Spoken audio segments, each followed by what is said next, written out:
আর রূপক বাবু আজকে বাজার নিয়ে এসছে আলু, পেঁয়াজ, আদা, রসুন, এদিকে নিয়ে এসছে শসা, বেগুন, কুমড়ো, পটল। ব্যাস এই হচ্ছে আজকে বাজার। ও সাথে টমেটো রয়েছে, ধনেপাতাও রয়েছে।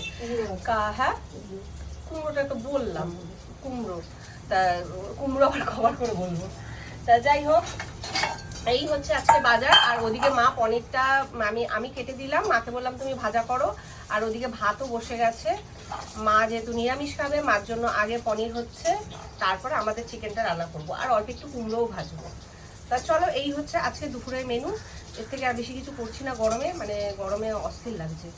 তা এমনিও বেলা হয়ে গেছে, সকালে কয়েকটা রুটি করলাম, গুড় দিয়ে রুটি মানে খেলাম, সবাই খেলাম একটা একটা করে রুটি।